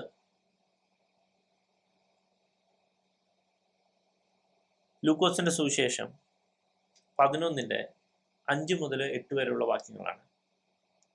അപ്പോൾ ഈ വ്യക്തിക്കറിയാം ധനവാന്റെ വീട്ടില് ഭക്ഷണമുണ്ട്. അപ്പോ ശ്രദ്ധിക്കേണ്ട ഒരു കാര്യം, ഇത് മുട്ടി തുടങ്ങിയപ്പോ ധനവാൻ പറഞ്ഞു, എനിക്ക് ഈ രാത്രി പറ്റത്തില്ല, നീ പിന്നെ വാ. പക്ഷേ അവൻ ലജ്ജ കൂടാതെ പിന്നെയും മുട്ടും. മാത്രമല്ല, ഇവര് തമ്മിൽ ഭയങ്കര സ്നേഹബന്ധമുണ്ട്. ഒരു ഫോർമൽ ബന്ധമല്ല. ഫോർമൽ ബന്ധമാണെങ്കിൽ മുട്ടിയിട്ട് അവൻ പറ്റില്ല എന്ന് പറഞ്ഞാൽ തിരിച്ചു പോകും. പക്ഷേ ഒരു ഫോർമൽ ബന്ധത്തെക്കാൾ ഉപരിയായിട്ടുള്ള ഒരു ഫ്രണ്ട്ഷിപ്പ് പോലത്തെ ഒരു കാര്യമുണ്ടെങ്കിൽ മാത്രമേ വീണ്ടും ലജ്ജ കൂടാതെ മുട്ടുവാൻ പറ്റത്തുള്ളൂ. മാത്രമല്ല, മറ്റേ ആൾക്കും അറിയാം അത് തുറന്നില്ലെങ്കിൽ ന്യായപ്രമാണ പ്രകാരം പ്രശ്നമാണ്. അവൻ ചെന്ന് ദൈവത്തോട് പരാതിപ്പെട്ടാലും പ്രശ്നമാണ്. പക്ഷേ ശ്രദ്ധിക്കേണ്ട ഒരു കാര്യം എന്ന് വെച്ചാൽ, ഇത് പ്രാക്ടിക്കലി നമ്മുടെ ലൈഫ് അല്ലെങ്കിൽ നമ്മുടെ പ്രാക്ടിക്കലായിട്ടുള്ള കാര്യത്തിൽ എങ്ങനെയാന്ന് വെച്ചാൽ, ദൈവം നമ്മളോട് ചില കാര്യങ്ങൾ പറഞ്ഞിട്ടുണ്ടെങ്കിൽ, വാക്തത്വങ്ങൾ ഉണ്ടെങ്കിൽ, അത് കിട്ടണ വരെ മുട്ടിക്കൊണ്ടിരിക്കണം. അതായത് നമുക്ക് അറിയാം ഇത് ദൈവഹിതമാണ്, ദൈവത്തിന്റെ സിസ്റ്റം ആണ്, അല്ലെങ്കിൽ ദൈവം ഓൾറെഡി പറഞ്ഞ കാര്യമാണെന്ന് ഉറപ്പുള്ള ചില കാര്യങ്ങളുണ്ടല്ലോ. ഈ കാര്യങ്ങൾ നമ്മൾ ആത്മാർത്ഥമായി നമ്മൾ മുട്ടിക്കൊണ്ടിരിക്കണം. മുട്ടുക എന്ന് പറഞ്ഞാൽ കിട്ടണ വരെ മുട്ടണം, ഇട്ടേച്ച് പോരുത്. കാരണം ഇത് ദൈവത്തിന്റെ. അപ്പൊ ആ വ്യക്തിക്ക് വ്യക്തമായിട്ട് അറിയാം ആ ധനവാന്റെ വീട്ടിൽ ഭക്ഷണം ആവശ്യത്തിനുണ്ടെന്ന് അറിയാം. അതുകൊണ്ട് അവസാനം എന്താ സംഭവിച്ചേ? വേണ്ടുവോളം ധാരാളം കൊടുത്തു. അപ്പോൾ മുട്ടുക എന്ന് പറഞ്ഞാൽ ഇതുപോലെ മുട്ടണം. ദൈവം നമ്മളോട് പറഞ്ഞ പ്രോമിസുകൾ, ദൈവം നമ്മളോട് പറഞ്ഞ കാര്യങ്ങൾ, അത് കിട്ടിയേ പറ്റൂ. ആറ്റിറ്റ്യൂഡ് അങ്ങനെ ആയിരിക്കണം. അത് കിട്ടിയേ പറ്റൂ എന്നുള്ള ആറ്റിറ്റ്യൂഡ് ആയിരിക്കണം. അത് അല്ലെങ്കിൽ അത് അങ്ങനെയൊന്നും പറഞ്ഞ്, അല്ലെങ്കിൽ അതങ്ങ് പോട്ടെ, അല്ലെങ്കിൽ അതൊക്കെ അങ്ങ് വന്നോളും എന്നൊന്നും ചിന്തിക്കരുത്. ബുദ്ധിമാൻ ആകണമെങ്കിൽ യാചിക്കേണ്ടത് പോലെ യാചിക്കണം, നെഗോഷിയേറ്റ് ചെയ്യേണ്ടത് പോലെ നെഗോഷിയേറ്റ് ചെയ്യണം. ഹല്ലേലൂയ. അന്വേഷിക്കേണ്ടത് പോലെ ഇട്ടേച്ച് പോരല്, മുട്ടേണ്ടത് പോലെ മുട്ടണം. ഹല്ലേലൂയ. ബുദ്ധിമാൻ ആകണമെങ്കിൽ ഇത് ചെയ്തേ പറ്റൂ. ഇനിയും അപ്പൊ ഇത് വളരെ ഇമ്പോർട്ടൻ്റ്. പലപ്പോഴും നമ്മുടെ പ്രാർത്ഥനയ്ക്കോ അല്ലെങ്കിൽ നമ്മുടേതായ കാരണത്തിന് ഉത്തരമല്ലാത്ത ഇതുപോലത്തെ കാര്യങ്ങളാവാം. അതിനകത്ത് ഒത്തിരി പ്രസക്തി ഉണ്ട്. കാരണം എന്ന് വെച്ചാൽ, എന്തുകൊണ്ട് ഈ ദൈവം ഇങ്ങനൊരു സിസ്റ്റം ഇട്ടു? ഇങ്ങനെ യാചന, ഇങ്ങനെ അന്വേഷിക്കേണ്ടി വരിക, ഇങ്ങനെ മുട്ടേണ്ടി വരിക. ദൈവം ഒരു കാര്യം അങ്ങ് ചെയ്തിട്ടുണ്ടെങ്കിൽ, അല്ലെങ്കിൽ പ്ലാൻ ചെയ്തിട്ട് അതങ്ങ് തന്നാ പോരെ. പക്ഷെ പോരാ എന്നുള്ളതാണ് സത്യം. അങ്ങനെ തന്നിട്ടുണ്ടെങ്കിൽ അല്ലെങ്കിൽ ദൈവവുമായിട്ടുള്ള ബന്ധം മുറിഞ്ഞു. ഈ ദൈവത്തിന്റെ സന്നിധിയിൽ വീണ്ടും വീണ്ടും ചെല്ലുന്നത് കൊണ്ടാണ് നമ്മൾ ദൈവവുമായിട്ടൊരു ബന്ധത്തിലിരിക്കുന്നത്. ഇത് നമുക്കെല്ലാം അറിയാം, അല്ലെങ്കിൽ നമുക്ക് എല്ലാ സാധനവും ഇങ്ങനെ വൺ ബൈ വൺ ആയിട്ട് ഇങ്ങനെ വന്നുകൊണ്ടിരിക്കുന്നുവെങ്കിൽ ദൈവത്തിന്റെ ആവശ്യം എന്താ? അല്ലെങ്കിൽ അതല്ല ദൈവം ഉദ്ദേശിക്കുന്നത്. ദൈവം നമ്മളുമായിട്ട് സഹവസിക്കുവാൻ ആഗ്രഹിക്കുന്നു. ഇനി അതിന് കുറച്ചുകൂടെ പ്രാക്ടിക്കൽ ആയിട്ടുള്ള കേസ് നമ്മൾ നോക്കുമ്പോൾ, ഈ മത്തായി സുവിശേഷം അടുത്ത ഇമ്പോർട്ടൻ്റ് ആയ കാര്യം ദൈവം എന്നെ ഓർപ്പിച്ചത്, ഇവിടെ മത്തായി സുവിശേഷം 7-ാം അധ്യായത്തില് 13-14 വാക്യങ്ങൾ. മത്തായി സുവിശേഷം 7-ന്റെ 13-14 വാക്യങ്ങൾ ഇങ്ങനെ എഴുതിയിരിക്കുന്നു: ഇടുക്കുവാതിലൂടെ അകത്ത് കടക്കുവീൻ. നാശത്തിലേക്ക് പോകുന്ന വാതിൽ വീതിയുള്ളതും വഴി വിശാലവും, അതിൽ കൂടി കടക്കുന്നവർ അനേകരുമാകുന്നു. ജീവങ്കിലേക്ക് പോകുന്ന വാതിൽ ഇടുക്കവും വഴി ഞെരുക്കവുമുള്ളത്, അത് കണ്ടെത്തുന്നവർ ചുരുക്കമത്ര. ഇത് അടുത്ത ഒരു ഇമ്പോർട്ടൻ്റ് ആയ കാര്യമാണ്. ബുദ്ധിമാനാകണമെങ്കിൽ മനസ്സിലാക്കുക, നാശത്തിലേക്ക് പോകുന്ന വഴി വാതിൽ വിശാലമാണ്. കൂടുതലും അങ്ങോട്ട് പോകാനാ ചാൻസ്. ഇവിടെ തന്നെ ദൈവം തന്നെ പറയുന്നുണ്ട്, ജീവങ്കിലേക്ക് പോകുന്നവര് അല്ലെങ്കിൽ ജീവങ്കിലേക്കുള്ള വാതില് വളരെ ഇടുക്കമുള്ളതാ, വഴിയാണെങ്കിൽ ഞെരുക്കമുള്ളതാ, അതിൽ പോകുന്ന ആൾക്കാരും അല്ലെങ്കിൽ അത് കണ്ടെത്തുന്നവരും കുറവാ. നമുക്ക് നിശ്ചയിക്കാം, എങ്ങനെയെങ്കിലുമൊക്കെ ജീവിച്ചിട്ട് നാശത്തിലേക്ക് പോകണോ, അതോ ആ ഇടുക്കമുള്ള ഞെരുക്കമുള്ള ആ പാത, ആ വഴിയും ആ വാതിലും തിരഞ്ഞെടുക്കണം. കാരണം യേശു നമ്മളെ പഠിപ്പിക്കുന്ന വേറൊരു കാര്യമാണ്, ഞാൻ തന്നെ വഴിയും സത്യവും ജീവനുമാകും. യോഹന്നാന്റെ സുവിശേഷത്തിൽ നമുക്ക് കാണാൻ കഴിയും, യേശു വാതിലാകുന്നു. യോഹന്നാന്റെ സുവിശേഷം 10-ാം അധ്യായത്തിൽ. അപ്പോ ബേസിക്കലി ഇവിടെ ഉദ്ദേശിക്കുന്നത് യേശുവുമായിട്ടുള്ള ഒരു മുറിയാത്ത ഒരു ആഴത്തിലുള്ള ബന്ധം. നമ്മൾ ആ എഫേസ്യ ലേഖനത്തിൽ നമ്മുടെ ആ പ്രാർത്ഥനയെക്കുറിച്ച് നമ്മൾ പഠിച്ചപ്പോഴും അങ്ങനെ പഠിച്ചായിരുന്നു. ആ ദൈവത്തിന്റെ ശക്തി എന്തിനാ? ഒന്ന്, യേശു ഉള്ളിൽ ഹൃദയങ്ങളിൽ വസിക്കാൻ നമുക്ക് ആ ശക്തി വേണം. അതിൻ്റെ ഒരു കാര്യം എന്താ? യേശു ഹൃദയങ്ങളിൽ വസിക്കണം. അപ്പൊ അവിടെയാണ് ഈ യാചനയുടെയും അന്വേഷണത്തിന്റെയും മുട്ടലിന്റെ ഒക്കെ കാര്യം ഇരിക്കണേ. അപ്പൊ യേശുവിന്റെ ആ സിസ്റ്റം ശരിക്കും പറഞ്ഞാൽ യേശുവിനെ നമ്മൾ ആശ്രയിക്കേണ്ടതാക്കി വെച്ചിരിക്കുകയാണ്. ശരിക്കും പറഞ്ഞാൽ ശ്രദ്ധിക്കണേ, യേശുവിനെ നമ്മൾ ആശ്രയിക്കേണ്ട രീതിയിൽ ദൈവം അത് സെറ്റ് ചെയ്തേക്കുക. അതുകൊണ്ടാണ് ദൈവം യേശു തന്നെ പ്രാർത്ഥിക്കുന്ന ആ ഒരു പ്രാർത്ഥനയുടെ ഒരു രീതി നമ്മൾ മനസ്സിലാക്കേണ്ടത്. യഥാർത്ഥമായ ക്രിസ്ത്യാനിയാണെങ്കിൽ, യഥാർത്ഥമായ ഒരു ദൈവ പൈതലാണെങ്കിൽ അവൻ പ്രാർത്ഥിക്കേണ്ട ആവശ്യമുണ്ട്, പ്രാർത്ഥിച്ചിരിക്കും. അല്ലെങ്കിൽ ഇവനെ ഇതിനെക്കുറിച്ച് വലിയ ഗ്രാഹ്യമില്ല. ഈ പറഞ്ഞ ആ ഫൂളിഷ് എന്നുള്ള ലെവലിൽ പോലും ആൾ എത്തിയിട്ടില്ല എന്നുള്ളതാണ് അതിന്റെ സത്യം. കാരണം ദൈവത്തിന്റെ സിസ്റ്റം അങ്ങനെയാണ്. ദൈവം അത് അങ്ങനെ ആക്കി വെച്ചിരിക്കും. കാരണം ഞാൻ തന്നെ വഴിയും സത്യവും ജീവനുമാകുന്നു. യഥാർത്ഥമായി വഴി വേണം, അറിയണോ? യേശു ഉള്ളിലുണ്ടായിരിക്കണം, യേശുവിനോട് ചോദിക്കണം. യഥാർത്ഥമായി ആ സത്യത്തിന്റെ ആ അവസ്ഥയിലായിരിക്കണോ? യേശു ഉള്ളിലുണ്ടായിരിക്കണം. ഇതേ കാര്യം തന്നെ ഈ ദാവീദും 25-ാം സങ്കീർത്തനത്തില് പറയുന്നുണ്ട്. 25-ാം സങ്കീർത്തനത്തിൽ ദാവീദിനും ഈ റെവലേഷൻ ഉള്ള ഒരു വ്യക്തിയായിരുന്നു. ദാവീദ് 25-ാം സങ്കീർത്തനത്തില് പറയുന്ന കാര്യം നോക്കുക: യഹോവേ, നിന്റെ വഴികളെ എന്നെ അറിയിക്കണമേ, നിന്റെ പാതകളെ എനിക്ക് ഉപദേശിച്ച് തരണമേ, നിന്റെ സത്യത്തിൽ എന്നെ നടത്തി പഠിപ്പിക്കണമേ, നീ എൻ്റെ രക്ഷയുടെ ദൈവമാകുന്നുവല്ലോ, ദിവസം മുഴുവൻ ഞാൻ നിന്നിൽ പ്രത്യാശ വെക്കുന്നു. അപ്പൊ ഈ ദാവീദ് ദിവസം മുഴുവൻ, ദാവീദിന്റെ നോട്ടം എങ്ങനെയാ? ഞാൻ ദൈവത്തിന്റെ പാതയിൽ തന്നെയാണോ? ദൈവത്തിന്റെ വഴി തന്നെയാണോ, ദൈവത്തിന്റെ സത്യത്തിൽ തന്നെയാണോ ഞാൻ ഇരിക്കുന്നത്? അതുകൊണ്ടാണ് അപ്പൊ അവിടെ തന്നെ പറഞ്ഞത്, നീ എന്റെ രക്ഷയുടെ ദൈവം. രക്ഷയ്ക്ക് ഇത് ആവശ്യമുണ്ടെന്ന് ദാവീദിന് അറിയാം. പുതിയ നിയമത്തിലും അത് തന്നെയല്ലേ ഒരു തരത്തിൽ പറയുന്നത്. ആ ഇടുക്കുവാതിൽ യേശു കൂടെ ഇരുന്നല്ലേ പറ്റൂ. യെസ്, നമ്മൾ ചെയ്യുന്ന ഫുൾ പ്രവൃത്തിയും ദിവസം മുഴുവനും നമ്മുടെ ആ അറ്റൻഷൻ, നമ്മൾ ദൈവത്തിന്റെ ഹിതമാണോ ദൈവത്തിന്റെ ഇഷ്ടമാണോ ചെയ്യുന്നത് എന്നുള്ളതല്ലേ സത്യം, അതല്ലേ വേണ്ടത്. അപ്പം നമ്മളുടെ വഴി, നമ്മുടെ ഓരോ ദിവസത്തെ വഴി, രാവിലെ തന്നെ എഴുന്നേൽക്കുമ്പോൾ നമ്മൾ നല്ല ക്ലാരിറ്റി ഉണ്ടായിരിക്കണം. ഇന്ന് ഞാൻ എന്തൊക്കെ ചെയ്യണമെന്ന് നമ്മുടെ ഡയറിയിൽ എഴുതണത് ദൈവം പറഞ്ഞിട്ട് ദൈവത്തിന്റെ ഹിതപ്രകാരമായിരിക്കണം. അല്ലാതെ നമ്മുടെ എക്സ്പീരിയൻസ് പ്രകാരമോ നമ്മുടെ ഓർമ്മ പ്രകാരമോ നമ്മുടെ വിദ്യാഭ്യാസവും നമ്മുടെ ഈ ലോകപരിജ്ഞാനം രീതിയിലുള്ളതല്ല. That is not the way. ഞാനത് ഉറപ്പിച്ചു പറയുന്നു. ഞാൻ ആ സത്യം എന്നുള്ള വാക്ക് ഇങ്ങനെ ഒരു വന്നത് അത് ക്ഷമിക്കണം. പക്ഷെ ഉറപ്പിച്ച് എന്ന് തന്നെ പറയുന്നു. That is not the way. അത് സാത്താന്റെ തന്ത്രമാണ്. പക്ഷെ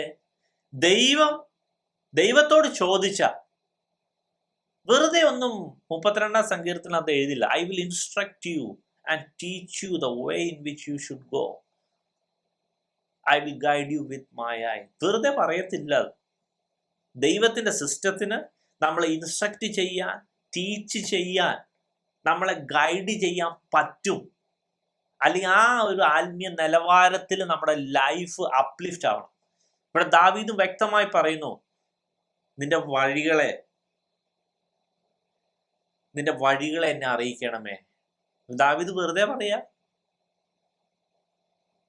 യെസ്. പൗലോസ് ഞാൻ നല്ല പോർ പൊരുതി ഓട്ടം തികച്ചു വിശ്വാസം കാത്തു എന്നൊക്കെ പറയുന്നു വെറുതെ പറയാ?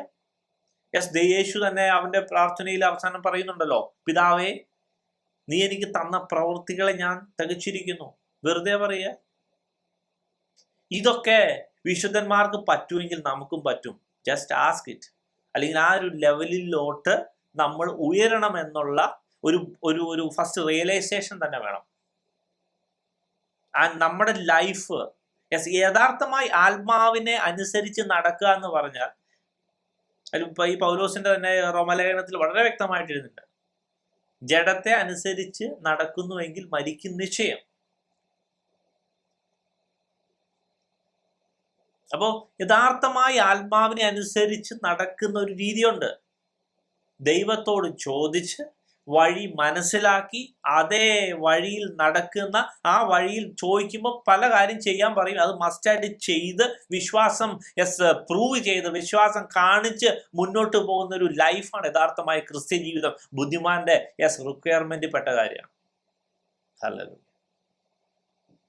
ഇവിടെ ദാവീദും പറയുന്നു, വഴി അറിയിക്കണമേ, പാതകളെ കാണിക്കണമേ, സത്യത്തിൽ നടത്തണമേ, അത് പഠിപ്പിക്കണമേ. ഈ പഠിപ്പിക്കലും വളരെ ഇമ്പോർട്ടൻ്റ് ആണ്. പലപ്പോഴും എൻ്റെ ജീവിതത്തിൽ എനിക്ക് പ്രാക്ടിക്കലി അനുഭവിച്ചുള്ള പലപ്പോഴും നമ്മുടെ ആവശ്യം അല്ലെങ്കിൽ നമ്മുടെ ആഗ്രഹം, നമുക്കൊരു കാര്യം സാധിക്കണം. അത് എന്തുകൊണ്ടാണ് എങ്ങനെയാണ് എന്നൊന്നും അറിയാൻ നമുക്കൊരു താല്പര്യമില്ല. അല്ലെങ്കിൽ കാര്യം സാധിക്കണം. Not bothered or not cared about means the real cause and real reason why it ഹാപ്പൻസോ അതൊന്നും അറിയാൻ താല്പര്യം. പക്ഷെ ദൈവത്തിന്റെ സിസ്റ്റം ഞാൻ മനസ്സിലാക്കിയൊരു കാര്യമാണ്, പ്രത്യേകിച്ച് ഈ ദിവസങ്ങളിലൊക്കെ മനസ്സിലാക്കി, നമുക്ക് എന്തുകൊണ്ടാണ് അങ്ങനെ സംഭവിച്ചത് അല്ലെങ്കിൽ എന്താണ് യഥാർത്ഥമായ വേണ്ടത് എന്നൊക്കെ നമ്മൾ അറിഞ്ഞിരിക്കണം. അതല്ലാതെ കറക്റ്റായിട്ട് ഒറ്റയടിക്ക് സൊല്യൂഷൻ കൊണ്ട് ജമ്പ് ചെയ്യാൻ ദൈവം അനുവദിക്കില്ല. അപ്പോൾ യഥാർത്ഥമായ നമ്മുടെ പ്രശ്നങ്ങൾക്ക് പരിഹാരം കിട്ടണമെങ്കിൽ എന്തുകൊണ്ട് ആ പ്രശ്നം വന്നു, എന്താണ് ദൈവത്തിന്റെ ആവശ്യം, എന്താണ് അതിന്റെ സൊല്യൂഷൻ എന്ന് ദൈവത്തിന്റെ മുമ്പിൽ ഇരിക്കുമ്പോൾ യഥാർത്ഥമായി ദൈവം നമ്മൾ എവിടെയാണ് തെറ്റിപ്പോയത്, എന്താണ് പ്രശ്നം പറ്റിയതെന്ന് പറഞ്ഞു തരും. ഇനി എന്താണ് ദൈവത്തിന്റെ എക്സ്പെക്റ്റേഷൻ എന്ന് പറഞ്ഞു തരും. ഇനി എന്താണ് എൻ്റെ സൊല്യൂഷൻ എന്ന് പറഞ്ഞു തരും. ഇനി ഒറ്റയടിക്ക് എനിക്ക് സൊല്യൂഷൻ പ്രാർത്ഥന അല്ലെങ്കിൽ സൊല്യൂഷൻ വേണമേ, എൻ്റെ അസുഖം മാറണമേ, അല്ലെങ്കിൽ എന്ന കാര്യം നടക്കണമേ എന്ന് നമ്മൾ ദൈവം ദാവീദിന്റെ ആ വാക്ക് ഉപയോഗിക്കണ്ട, രക്ഷയുടെ ദൈവമാകുന്നുവല്ലോ, നിന്റെ സത്യത്തിൽ എന്നെ നടത്തി പഠിപ്പിക്കണമേ. അവിടെ പഠനമുണ്ട്. പഠിക്കാൻ തയ്യാറായില്ലെങ്കിൽ പഠിക്കാൻ അതിന്റെ പ്രശ്നം എന്താണെന്നറിയോ? ഇപ്പൊ നമുക്കൊരു ദൈവം ഒറ്റയടിക്ക് സൊല്യൂഷൻ തന്നു എന്ന് വെച്ചോ, ചില കാര്യങ്ങളിൽ ചില ഇന്നോവേറ്റബിൾ ആയ സിറ്റുവേഷൻ ഒരുപക്ഷെ തരുമായിരിക്കും. ഈ വിശ്വാസത്തിന്റെ തുടക്കത്തിന്റെ സമയത്തൊന്നും നമുക്ക് വിശ്വാസം എന്ന ആസ്പെക്ട് കിട്ടാൻ വേണ്ടി പല അത്ഭുത പ്രവൃത്തിയും പെട്ടെന്ന് കിട്ടും. പക്ഷെ വൺസ് വിശ്വാസത്തിലായതിനു ശേഷം നമ്മൾ മെച്യൂറായി അല്ലെങ്കിൽ മെച്യൂരിറ്റിയിലോട്ട് വരുന്ന ആ ഒരു അവസ്ഥ, അല്ലെങ്കിൽ വെച്ചിലോട്ട് വരേണ്ടതിന് വേണ്ടി ദൈവം നമ്മളെ വളരെ പ്രത്യേകമായ രീതിയിലാണ് മുന്നോട്ട് നടത്തുന്നത്.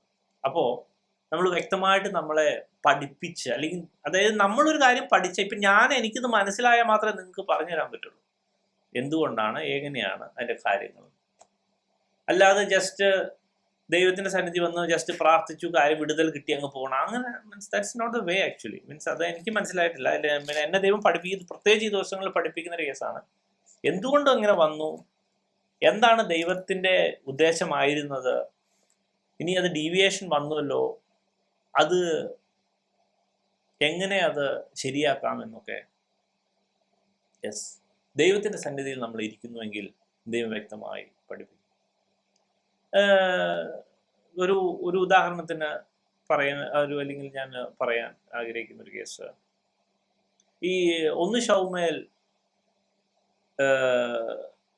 അല്ലെങ്കിൽ ആ ശമൂവേലിന്റെ പുസ്തകം ആദ്യത്തെ അധ്യായങ്ങൾ 3-ാം അധ്യായത്തിലൊക്കെ നമുക്കറിയാം, ഈ ശമൂവേലും ദൈവമായിട്ടുള്ള, ശമൂവേൽ ബാലൻ ആയിരുന്ന ശമൂവേലും ദൈവമായിട്ടുള്ള ഇന്ററാക്ഷനകത്ത്, അല്ലെങ്കിൽ ആ സമയത്ത് എന്താണ് ശരിക്കും സംഭവിക്കുന്നത്? ഏലിയുടെ മക്കള്, അതായത് ദൈവത്തിന്റെ സിസ്റ്റത്തിൽ, അല്ലെങ്കിൽ ദൈവത്തിന്റെ ആരാധനയില്, അവന്റെ കാര്യത്തിലൊക്കെയാണ് അവര്. പക്ഷേ അവർ ഉള്ളം കൊണ്ട്, അല്ലെങ്കിൽ അതാണ് ഒരു പ്രശ്നം, അതൊരു വലിയ പ്രശ്നമാണ്. നമ്മളത് മനസ്സിലാക്കേണ്ട ഒരു കാര്യമാണ്. ദൈവത്തിന്റെ നോക്കുമ്പോൾ ദൈവത്തിന്റെ ആലയത്തിലെ ശുശ്രൂഷയും കാര്യങ്ങളൊക്കെയാണ്, പക്ഷേ ഒരു ദൈവഭയം ഇല്ലാത്തൊരവസ്ഥ, അത് നമുക്കും പലപ്പോഴും സംഭവിച്ചിട്ടുണ്ട്. അപ്പൊ അതിൻ്റെ ഒരു സൊല്യൂഷൻ എന്ന് പറയുന്നത് ആ യഥാർത്ഥമായി ആ 2 പത്രോസ് 1-ാം അധ്യായത്തിൽ കാണുന്ന ആ ആത്മാവിന്റെ പ്രോമിസുകൾ നമുക്ക് ധാരാളം വേണം. അതിനകത്ത് ഒരു വ്യക്തമായി പറഞ്ഞു ഒരു ആരോഗ്യകരമായ ഒരു ക്രിസ്ത്യൻ ലൈഫിന് നമ്മൾ ആത്മാർത്ഥമായി അത് ആഗ്രഹിച്ച് പ്രാർത്ഥിക്കും, ദൈവം തരും. അതായത് വിശ്വാസം, moral excellence, knowledge, self control, perseverance, godliness, brotherly kindness, agape. ഇത് ഉണ്ടായി വർദ്ധിക്കുന്നുവെങ്കിൽ ആ നിത്യരാജ്യത്തിലേക്കുള്ള പ്രവേശനം ധാരാളമായി പ്രാപിക്കുന്നതാണ് പറയുന്നത്. അല്ലെങ്കിൽ നമ്മൾ ഈ പറഞ്ഞ ഫൂളിഷിന്റെ ഒരു അവസ്ഥയിലോട്ട് പോകും. വചനമൊക്കെ കേട്ട് മനസ്സിലാക്കിയിട്ട് പക്ഷെ അത് പ്രമാണിക്കാൻ മനസ്സാക്കാതെ, ദൈവഭയമില്ലാതെ പാപത്തിൽ തന്നെ ആയി വലിയ അബദ്ധത്തിലോട്ട് ചെന്ന് ചാടുന്നൊരവസ്ഥ. അവിടെ നമുക്കറിയാം, പ്രത്യേകിച്ച് 1 ശമൂവേൽ 4-ാം അധ്യായത്തില് 5-ാം അധ്യായത്തിലൊക്കെയും ഫെലിസ്ത്യനോട് ഇസ്രായേൽ മക്കൾ തോറ്റുപോയി. പെട്ടകം പിടിക്കപ്പെട്ടു, അവരെടുത്തോണ്ട് പോയി പെട്ടകം. ഈ ഒരു അവസ്ഥയിൽ ആയിരിക്കേണ്ടതാണോ ഇസ്രായേൽ മക്കള്? ഈ പെട്ടകം ശത്രുവിന്റെ കയ്യിൽ പെടേണ്ട അവസ്ഥയിലാണോ ശരിക്കും ദൈവത്തിന്റെ ഇഷ്ടം? പ്രശ്നം എന്താണ്? ആ ദൈവത്തുമായിട്ട് ആത്മീയ അവസ്ഥ മൊത്തത്തിൽ മാറി. കാര്യം വചനമൊക്കെ അറിയാം. പ്രത്യേകിച്ച് ഏലിയുടെ മക്കള് അവിടെ പെട്ടുപോയി. ദൈവത്തിന്റെ സിസ്റ്റം ഒക്കെ നടക്കുന്നുണ്ട്, പക്ഷെ ദൈവം ഉദ്ദേശിക്കുന്നത് വേറൊരു കാര്യം, പുറമെ ഇങ്ങനെ കാണിക്കുന്നത് വേറൊരു കാര്യം. അപ്പോൾ യഥാർത്ഥമായി അതുകൊണ്ടാണ് ഈ ഇവിടെ തന്നെ എന്നെ കർത്താവെ കർത്താവെ എന്ന് വിളിക്കുന്ന ഏവനുമല്ല, ഈ 7-ാം അധ്യായത്തിൽ തന്നെ അടുത്ത സെക്ഷനിലോട്ട് പോകുമ്പോൾ നമ്മൾ കാണുന്നത്, എന്നെ കർത്താവെ കർത്താവെ എന്ന് വിളിക്കുന്ന ഏവനുമല്ല. നമ്മൾ ആ വേദഭാഗങ്ങളിലോട്ട് നമുക്ക് പോകാം. ഇവിടെ ഇങ്ങനെ എഴുതിയേക്കുന്നു, എന്നോട് കർത്താവെ കർത്താവെ എന്ന് 21-ാം വാക്യം, എന്നോട് കർത്താവെ കർത്താവെ എന്ന് പറയുന്നവൻ ഏവനുമല്ല, സ്വർഗസ്വനായ എൻ്റെ പിതാവിന്റെ ഇഷ്ടം ചെയ്യുന്നവൻ അത്രേ സ്വർഗരാജ്യത്തിൽ കടക്കുന്നത്. അപ്പൊ കർത്താവെ കർത്താവെ, നിന്റെ നാമത്തിൽ ഞങ്ങൾ പ്രവചിക്കുകയും നിന്റെ നാമത്തിൽ ഭൂതങ്ങളെ പുറത്താക്കുകയും നിന്റെ നാമത്തിൽ വളരെ വീര്യപ്രവൃത്തികൾ പ്രവർത്തിക്കുകയും ചെയ്തില്ലയോ എന്ന് പലരും ആ നാളിൽ എന്നോട് പറയും. അന്ന് ഞാൻ അവരോട്, ഞാൻ ഒരു നാളും നിങ്ങളെ അറിഞ്ഞിട്ടില്ല, അധർമ്മം പ്രവർത്തിക്കുന്നവർ എന്നെ വിട്ടു പോകുവീൻ എന്ന് തീർത്തു പറയും. ഇത് വളരെ പ്രസക്തമായി നമ്മൾ മനസ്സിലാക്കേണ്ട കേസാണ്. ഞാൻ പലപ്പോഴും പറഞ്ഞിട്ടുള്ളതാണ്, എല്ലാവർക്കും എനിക്കും ബാധകമായുള്ള കേസാണ്. ദൈവത്തിൻ്റെ ആത്മാവിൻ്റെ പ്രവർത്തനം നമ്മളിൽ നടക്കുന്നത്, അത് ദൈവം തന്ന ആത്മാവിൻ്റെ പർപ്പസിന് വേണ്ടി, ദൈവത്തിൻ്റെ പർപ്പസിന് വേണ്ടി ചെയ്യുന്നു. പക്ഷേ ദൈവം വെളിപ്പെടുത്തുന്ന അല്ലെങ്കിൽ ദൈവത്തിൻ്റെ ഒരു ഇഷ്ടമുണ്ട്. ആ ദൈവത്തിൻ്റെ ഇഷ്ടം എന്ന് അതിനകത്ത് ഏറ്റവും ഇമ്പോർട്ടൻ്റ് ആ പുത്രനെ നോക്കിക്കൊണ്ട് അവനിൽ വിശ്വസിക്കുന്നവനും യേശുവിനെ വിശ്വസിക്കേണ്ടത് പോലെ വിശ്വസിക്കുക. അത് കഴിഞ്ഞ ആഴ്ച നമ്മൾ കണ്ടതാണല്ലോ. പിന്നെ യേശു ഫുൾ ടൈം ഉള്ള ഒരവസ്ഥ, നമ്മുടെ ലൈഫ് ദൈവത്തിൻ്റെ ഇഷ്ടത്തിന് വേണ്ടിയാണോ അല്ലെങ്കിൽ അതിനുവേണ്ടി തന്നെ ഡെഡിക്കേറ്റ് ചെയ്ത് വെച്ചിരിക്കുന്ന ഒരവസ്ഥ. പലപ്പോഴും നമുക്ക് വളരെ ബലഹീനത ഉണ്ടാകും. പക്ഷെ ബലഹീനത ഉണ്ടെങ്കിൽ ദൈവത്തോട് തന്നെ ഓപ്പണായിട്ട്, ദൈവം ഇന്ന ബലഹീനതയുണ്ട്, ഈ കാര്യത്തിൽ എന്നെ സഹായിക്കും. അങ്ങനെ ഏത് വ്യക്തി ഇന്ന പ്രശ്നമുണ്ട് എന്നെ സഹായിക്കണമെന്ന് ആത്മാർത്ഥമായി പറഞ്ഞാൽ അത് സഹായിച്ചിരിക്കും. അതിനകത്ത് ഒരു ഡൗട്ടും ഇല്ല. പക്ഷെ നമ്മളത് ചോദിക്കണം. നമ്മൾ ആത്മാർത്ഥമായ ആവശ്യബോധത്തോടെ ചോദിച്ചാൽ ദൈവം അത് അത് സോൾവ് ചെയ്ത് തന്നിരിക്കും. പ്രശ്നം നമ്മൾ ചോദിക്കാത്തതാണ്. ഒരിക്കലും ചിന്തിക്കരുത് ദൈവത്തിൻ്റെ ആത്മാവിൻ്റെ ശക്തിയാൽ അല്ലെങ്കിൽ ദൈവത്തിൻ്റെ ആത്മാവിൻ്റെ പ്രവർത്തനത്താൽ നമ്മളിലൂടെ നടക്കുന്ന കാര്യങ്ങൾ നമ്മുടെയാണെന്ന് വിചാരിക്കരുത്. It belongs to God. നമ്മളതിനകത്ത് ജസ്റ്റ് ഒരു ടൂളായി എന്ന് മാത്രമേ ഉള്ളൂ. ഇപ്പം ഞാൻ ഈ പ്രസംഗിക്കുന്നത് ഞാനൊരു ടൂളായിട്ട് പ്രസംഗിക്കുകയാണ്. പക്ഷേ എൻ്റെ ജീവിതത്തിൽ അത് അനുഗ്രഹമായി തീരണമെങ്കിൽ ഞാൻ ഈ പറയുന്ന കാര്യം പ്രമാണിക്കണം. എന്നാൽ മാത്രമേ അത് എൻ്റെ ജീവിതത്തിൽ ദൈവത്തിൻ്റെ ആ കാൽക്കുലേഷനിൽ അല്ലെങ്കിൽ ദൈവത്തിൻ്റെതായ രീതിയിൽ അത് വരുള്ളൂ. അപ്പോൾ ദൈവത്തിൻ്റെ ഇഷ്ടമാണോ നമ്മൾ ചെയ്യുന്നത്? അത് ശരിക്കും അതും ഇപ്പം എന്നും ദിവസവും നമ്മൾ പ്രാർത്ഥിക്കുമ്പോൾ എന്ന് എന്തൊക്കെ കാര്യങ്ങളാണ് ചെയ്യേണ്ടത് എന്നുള്ള കാര്യത്തിലോട്ട് ദൈവത്തോട് ചോദിച്ചു ആ ഇൻസ്ട്രക്ഷൻ, ആ ടീച്ചിങ്ങിൽ, ആ ഗൈഡൻസ്, ഇതൊക്കെ കവേഡായിരിക്കും. എന്തൊക്കെ ചെയ്യണം, എങ്ങനെ ചെയ്യണം എന്നൊക്കെ. അതൊക്കെ ആത്മാർത്ഥമായി നമ്മൾ പ്രാർത്ഥിക്കുകയും ആത്മാർത്ഥമായി നമ്മൾ ദൈവത്തിൻ്റെ സന്നിധിയിൽ ഇരിക്കുകയും ചെയ്യുമ്പോൾ ദൈവം നമ്മളെ റെഡിയാക്കി തരും. അപ്പൊ അതിൻ്റെ ഒരു ഇമ്പോർട്ടൻ്റ് ആയ ഒരു കാര്യം നമ്മൾ കഴിഞ്ഞ ആഴ്ചകളിലൊക്കെ നമ്മൾ കണ്ട എഫേസ്യ ലേഖനത്തിൽ അല്ലെങ്കിൽ ഇതിനകത്ത് മനസ്സിലാക്കുന്ന വെച്ചാൽ ദൈവത്തിന് ഇഷ്ടം ചെയ്യുന്ന ഒരു അവസ്ഥ നമുക്ക് വേണം.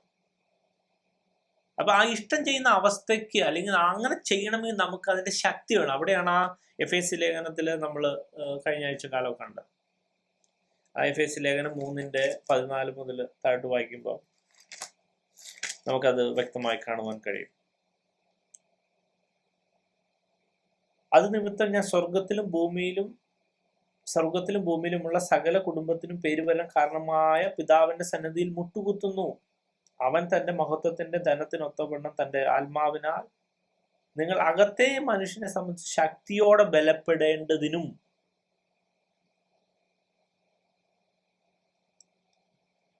അപ്പൊ അകത്തെ മനുഷ്യൻ ശക്തിയോടെ ബലപ്പെടണം.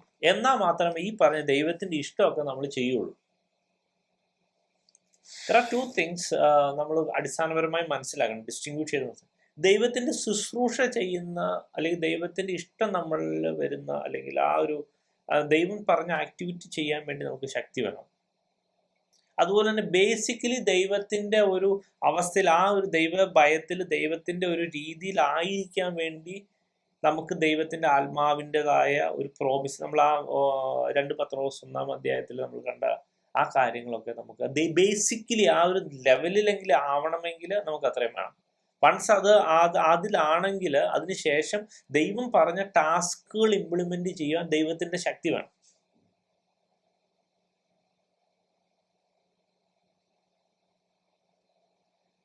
ഈ വെളിപ്പാട് പുസ്തകത്തിലും ഈ പറഞ്ഞ മാതിരി നമുക്ക് ചില കാര്യങ്ങളെ കാണുവാൻ സാധിക്കും.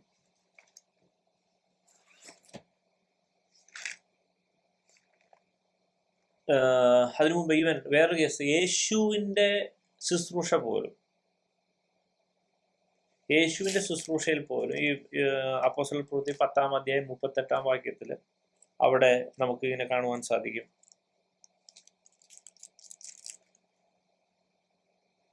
നസ്രയനായ യേശുവിനെ ദൈവം പരിശുദ്ധാത്മാവിനാലും ശക്തിയാലും അഭിഷേകം ചെയ്തതും ദൈവം അവനോട് കൂടെ ഇരുന്നത് കൊണ്ട് അവൻ നന്മ ചെയ്തും പിശാച് ബാധിച്ചവരൊക്കെ സൗഖ്യമാക്കിയും കൊണ്ട് സഞ്ചരിച്ചതുമായ വിവരം തന്നെ നിങ്ങൾ അറിയുന്നുവല്ലോ. അപ്പോൾ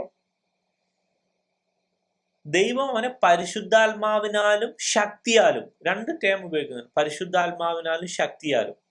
ഇനി യേശു ശിഷ്യന്മാരെ വിട്ടപ്പം ഈ ലൂക്കോസിന്റെ സുവിശേഷത്തിൽ എന്താ 9-ാം അധ്യായത്തിൽ എന്താ എഴുതിയേക്കണേ? അവൻ 12 വരെ അടുക്കൽ വിളിച്ചു, സകല ഭൂതങ്ങളുടെ മേലും വ്യാധികളുടെ മേലും സൗഖ്യമാക്കുവാൻ അവർക്ക് ശക്തിയും അധികാരവും കൊടുത്തു.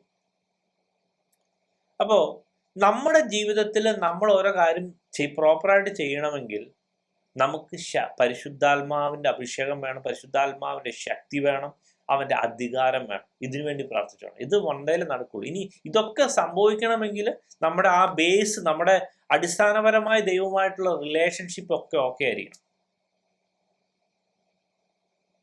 അല്ലാതെ ഈ ഒരു കാര്യം മാത്രം ചെയ്യാനുള്ള ശക്തി എന്ന് പറഞ്ഞിട്ട് കാര്യമില്ല. ആദ്യം നമ്മളെ തന്നെ ദൈവത്തിന്റെ മുമ്പിൽ യഥാർത്ഥമായി സമർപ്പിച്ച് ഏറ്റുപറഞ്ഞ് പാപങ്ങൾ മാറ്റി, പാപങ്ങൾ മുഴുവൻ ദൈവത്തിന്റെ സന്നിധിയിൽ കൊടുത്ത് ക്രൂശിലോട്ട് മാറ്റി ദൈവത്തിന്റെ കരുണയ്ക്ക് വേണ്ടി, ദൈവത്തിന്റെ ഹിതത്തിന് വേണ്ടി നമ്മൾ സമർപ്പിച്ചിട്ട് ഈ പറഞ്ഞ കാര്യങ്ങൾ നമ്മുടെ ജീവിതത്തിൽ വേണമെന്ന് യഥാർത്ഥമായി അപേക്ഷിക്കുമ്പോൾ ദൈവത്തിന്റെ ഉദ്ദേശം നമ്മുടെ ജീവിതത്തിൽ നടക്കണമേ എന്ന് നമ്മൾ പ്രാർത്ഥിക്കുന്നു. കാരണം സ്വർഗ്ഗരാജ്യത്തിൽ കടക്കുന്ന ആരാ? പിതാവിന്റെ ഇഷ്ടം ചെയ്യുന്ന. അപ്പൊ പിതാവ് എന്തൊക്കെ നമ്മളെ കുറിച്ച് കണ്ടുപോകും. അപ്പൊ ഈ പ്രഭാഷണത്തിൽ തന്നെ പ്രാർത്ഥനയുടെ കാര്യവും നമ്മൾ പഠിപ്പിക്കുന്നു. അവിടെയും എഴുതിയിട്ടുണ്ടല്ലോ, അവിടുത്തെ ഇഷ്ടം സ്വർഗത്തിലെ പോലെ ഭൂമിയിലുമാകണം. അപ്പോൾ ദൈവത്തിന് എന്നെക്കുറിച്ചൊരു ഇഷ്ടമുണ്ട്, ദൈവത്തിന്റെ ഇഷ്ടമുണ്ട്. അത് എന്നെക്കുറിച്ച് ഞാൻ ഉൾപ്പെടുന്ന, അല്ലെങ്കിൽ ഞാൻ ആകുന്ന വ്യക്തിയുടെ അസോസിയേറ്റ് ആയിട്ടുള്ള ഓരോ ഇഷ്ടങ്ങളും ഓരോ താല്പര്യങ്ങളുണ്ട്. അത് ആത്മാർത്ഥമായി എന്ന് നമ്മൾ പ്രാർത്ഥിക്കേണ്ട ഒരു പ്രാർത്ഥനയാണ്. ദൈവം നമ്മളെ എന്നെക്കുറിച്ച് എന്ത് വിചാരിച്ചു അത് തന്നെ നടക്കാവൂ, അത് തന്നെ നടക്കണമേ എന്നുള്ളൊരു പ്രാർത്ഥന, ആത്മാർത്ഥമായ പ്രാർത്ഥന ദൈവം നമ്മളെ സഹായിക്കുന്ന കാര്യം. ഇനി വെളിപ്പാട് പുസ്തകത്തിൽ നമ്മൾ നോക്കുമ്പോൾ പ്രത്യേകിച്ച് തുയദേരയിലെ സഭയുടെ ദൂതിൽ പറയുന്ന ഒരു കാര്യം, അതും ഒരു ഇമ്പോർട്ടൻ്റ് ആയ ഒരു കാര്യമാണ്. തുയദേരയിലെ സഭയുടെ ദൂതിനകത്ത് നമ്മൾ കാണുന്നത്, തുയദേരയിലെ സഭയുടെ ദൂതന് എഴുതുക, അഗ്നിജാലയ്ക്കൊത്ത കണ്ണും വെള്ളോട്ടിന് സദൃശമായ കാലുമുള്ള ദൈവപുത്രൻ അരുളി ചെയ്യുന്നത്, ഞാൻ നിന്റെ പ്രവൃത്തിയും സ്നേഹം, വിശ്വാസം, ശുശ്രൂഷ, സഹിഷ്ണുത എന്നിവയും നിന്റെ ഒടുവിലത്തെ പ്രവൃത്തി ആദ്യത്തേലും ഏറെയെന്നും അറിയുന്നു. എങ്കിലും താൻ പ്രവാചകി എന്ന് പറഞ്ഞ് ദുർനടപ്പ് ആചരിപ്പാനും വിഗ്രഹാർപ്പിതം തിന്നുവാനും എൻ്റെ ദാസന്മാരെ ഉപദേശിക്കുകയും തെറ്റിച്ചു കളയുകയും ചെയ്യുന്ന ഇസബേൽ എന്ന സ്ത്രീയെ നീ അനുവദിക്കുന്നു എന്നൊരു കുറ്റം നിന്നെക്കുറിച്ച് പറയുവാനുണ്ട്. ഇവിടെ ശ്രദ്ധിക്കേണ്ട ഒരു കാര്യം എന്ന് വെച്ചാൽ, ഇവര് പ്രവൃത്തി വൈസ് അല്ലെങ്കിൽ എർഗോൺ പെർഫെക്റ്റ് ആണ്, അഗപ്പെ പെർഫെക്റ്റ് ആണ്, വിശ്വാസം പെർഫെക്റ്റ് ആണ്, ശുശ്രൂഷ പെർഫെക്റ്റ് ആണ്, സഹിഷ്ണുത പെർഫെക്റ്റ് ആണ്. ഇനി അവരുടെ ഒടുവിലത്തെ പ്രവൃത്തി ആദ്യത്തെക്കാളും അധികം യഥാർത്ഥമായ ഗ്രോത്ത് ഉണ്ട്. പക്ഷെ ഒറ്റ പ്രശ്നം എന്ന് വെച്ചാൽ ഇസബേലിനെ അനുവദിച്ചു എന്നുള്ളത് മാത്രം. ഇവരായിട്ട് ചെയ്തു എന്ന് പറഞ്ഞില്ല, ഇസബേലിനോട് ഒരു സോഫ്റ്റ് കോർണ എന്തെങ്കിലും ആട്ടെ എന്നുള്ള ഒരു ആറ്റിറ്റ്യൂഡ്, അത് പ്രശ്നമായി തീർന്നു. അപ്പോൾ ഈ ദൈവത്തിന്റെ യഥാർത്ഥമായ നിത്യജീവനിലേക്കുള്ള സിസ്റ്റം എന്ന് പറഞ്ഞാൽ നമ്മൾ യഥാർത്ഥമായ വിക്ടോറിയസ് ആയിരിക്കണം, വിന്നർ ആയിരിക്കണം. അല്ലാതെ മറ്റുള്ളവർ പറയുന്ന പോലെ എങ്ങനെയെങ്കിലും നടന്നു കഴിഞ്ഞാൽ ദൈവത്തെ വിശ്വസിക്കുന്നു അത് കൊണ്ട് നേരെ അതായത് കനാൻ ദേശത്തിൽ നിന്ന് തുടങ്ങിയപ്പോൾ തന്നെ നേരെ ജമ്പ് അടിച്ച്, ഈ മിസ്രൈമിൽ നിന്ന് തുടങ്ങിയപ്പോൾ തന്നെ ജമ്പ് ചെയ്ത് കനാൻ ദേശത്തിൽ എത്തി എന്നുള്ള ചിന്താഗതിയൊക്കെ ആണെങ്കിൽ അത് വിട്ടേരെ, അത് നടപടിയുള്ള കാര്യമല്ല. അങ്ങനെയാണെങ്കിൽ ഈ പ്രത്യേകിച്ച് പൗലോസൊക്കെ അത് കറക്റ്റായിട്ട് എഴുതുകയും ചെയ്തിട്ടുണ്ട്. അത് കനാൻ മിസ്രൈമിൽ നിന്ന് തുടങ്ങിയുള്ളൂ, ഇപ്പോൾ ഓട്ടം തേക്കാനുണ്ട്, അത് സക്സസ്ഫുള്ളായി ഫിനിഷ് ചെയ്യാനുണ്ട് എന്നുള്ളൊരു ബോധം മനസ്സിലാക്കാം. അപ്പൊ ഇവിടെ സക്സസ്ഫുൾ ആകണമെങ്കിൽ ഇവിടെ എഴുതിയിട്ടുണ്ട് എർഗോണൊക്കെ ആയിരിക്കണം, അഗപ്പയൊക്കെ ആയിരിക്കണം, സ്നേഹം, അതുപോലെ തന്നെ വിശ്വാസം, ശുശ്രൂഷ, സഹിഷ്ണുത, എല്ലാ സംഭവങ്ങളൊക്കെ ആയിരിക്കണം. അവിടെ എന്ന് ഇത്രയൊക്കെ ഓക്കെ ആയ വ്യക്തിയിൽ ഒരു ചെറിയൊരു പ്രശ്നം പറ്റിയെന്ന് വെച്ചാൽ ഇസബേലിനെ അനുവദിച്ചു, അല്ലെങ്കിൽ ഇസബേലിന്റെ ഉപദേശം കൈക്കൊണ്ടു എന്നുള്ള കേസ് മാത്രം അവിടെ പ്രശ്നം കാണുന്നത്. അവിടെ തന്നെ എഴുതിയിട്ടുണ്ട്,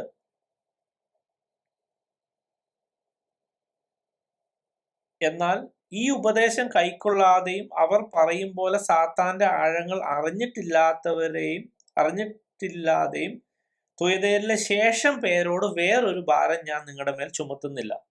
അതായത് ഈ ഉപദേശം കൈക്കൊള്ളാത്ത, സാത്താന്റെ തന്ത്രങ്ങളിൽ അല്ലെങ്കിൽ അവന്റെ ആ സംഭവത്തിൽ പെടാത്ത വ്യക്തികൾ അവർ ഓക്കെ എന്നാണ് ഇവിടെ ദൈവം പറയുന്നത്.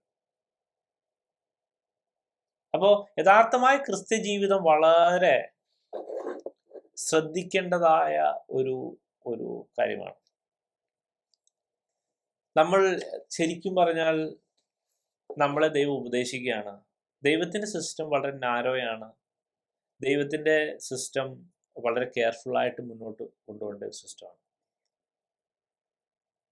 നമുക്ക് അത് താല്പര്യമുണ്ടെങ്കിൽ, അല്ലെങ്കിൽ ദൈവം നമ്മളെ വിളിച്ചതാ, ദൈവം നമുക്ക് നിത്യജീവൻ നൽകും, ദൈവം നമ്മളെ സഹായിക്കും, ദൈവം നമ്മളെ യഥാർത്ഥമായി സക്സസ്ഫുൾ ആക്കാൻ വേണ്ടി തന്നെയാണ് വിളിച്ചത്. വാട്ട് എവർ ബി അവർ ലിമിറ്റേഷൻ, എന്തൊക്കെ നമ്മൾ വീഴ്ച, പാപങ്ങൾ, എന്തൊക്കെ അകൃത്യങ്ങൾ, നമ്മൾ എന്തൊക്കെ തരത്തിൽ നമ്മൾ അല്ലെങ്കിൽ ഫെയിലിയർ ആയി കിടക്കുവാണെങ്കിലും ദൈവം വിളിച്ചത് തന്നെയാണ്. അത് നമ്മൾ ഇങ്ങനെയൊക്കെ നമ്മുടെ ജീവിതത്തിൽ സംഭവിക്കാം എന്ന് അറിഞ്ഞുകൊണ്ട് തന്നെ വിളിച്ചതാ.